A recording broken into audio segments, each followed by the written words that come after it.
Markus 2 ayat 32. Menjelang malam sudah matahari terbenam, dibawalah kepada Yesus semua orang yang menderita sakit dan kerasukan setan. Maka berkerumunlah seluruh penduduk kota itu di depan pintu. Ia menyembuhkan banyak orang yang menderita bermacam-macam penyakit dan mengusir banyak setan. Ia tidak memperbolehkan setan-setan itu berbicara sebab mereka mengenal dia. Dengarkan baik-baik. Lihat Markus 1 ayat 34. Markus 1 ayat 34. Ia menyembuhkan banyak orang yang menderita bermacam-macam penyakit. Jadi bukan satu penyakit, bermacam-macam penyakit dan banyak orang. Kemudian ia mengusir banyak setan. Ini harus jadi dalam pelayanan kita, amin. Tidak cukup 1-2 saja sembuh, banyak orang sembuh dan banyak setan diusir, amin. Dalam KKS saudara juga ini harus jadi. Banyak orang sembuh, banyak setan diusir, amin. Ya, banyak orang sembuh, amin. Ya, sembuh, sehat dan kuat. Nah, itulah pelayanan Tuhan itu. Sebab Tuhan berkata, pekerjaan-pekerjaan yang aku perbuat akan kamu perbuat. Dan pekerjaan lebih besar daripada yang akan kamu perbuat, sebab aku pergi pada Bapa. Sebab Tuhan murah hati, amin.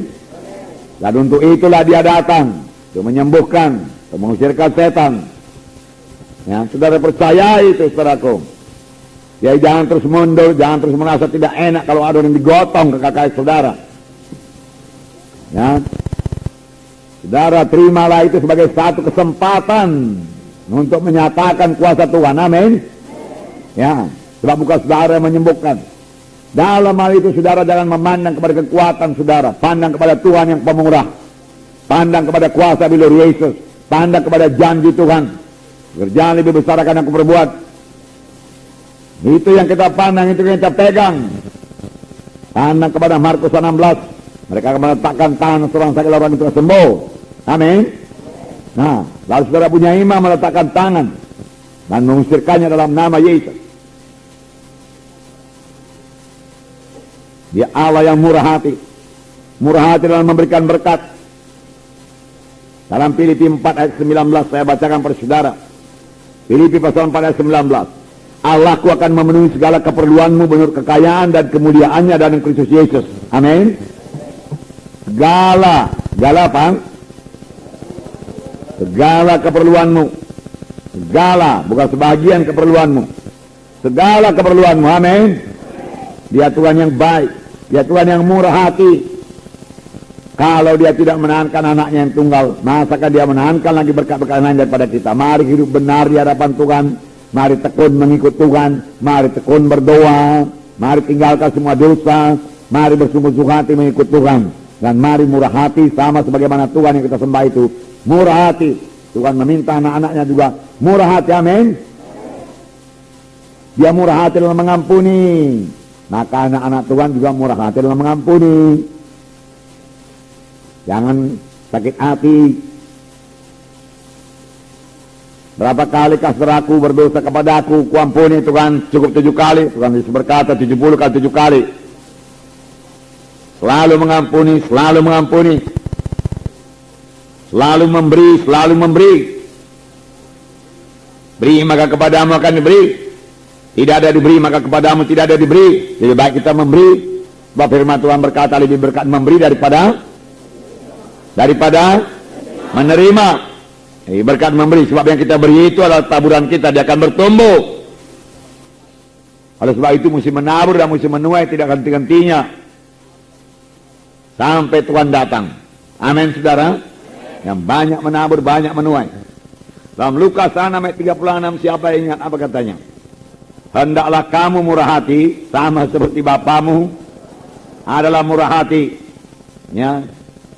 Hendaklah saya murah hati sama seperti Bapa saya murah hati. Ya. Seorang bapa yang murah hati, saudaraku, sangat merasa tidak enak melihat anaknya yang pelit.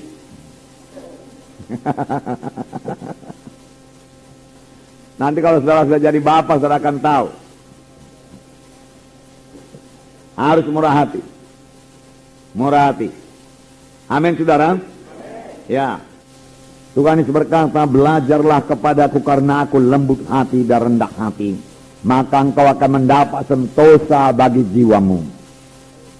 Sentosa lah yang dicari orang dunia ini. Dia cari uang supaya damai, supaya tenang. Dia piknik supaya tenang, supaya damai. Tetapi damai yang sejati, sentosa yang sejati, belajarlah kepada Yesus.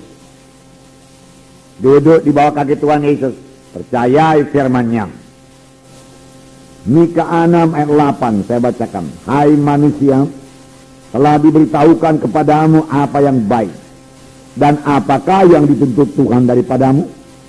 Selain berlaku adil, mencintai kesetiaan, dan hidup dengan rendah hati di hadapan Allahmu. Hidup dengan rendah hati. Adil, bagus. Mencintai kesetiaan, bagus. Tetapi firman Tuhan juga berkata, hidup dengan rendah hati di hadapan Allah. Hidup dengan rendah hati.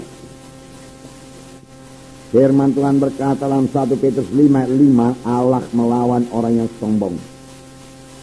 Dalam 1 Petrus 5 ayat 5, demikian jugalah kamu hai orang-orang muda, tunduklah kepada orang-orang yang tua, dan kamu semua rendahkanlah dirimu seorang terhadap yang lain, sebab Allah menentang orang songkak, tetapi mengasihani orang yang rendah hati.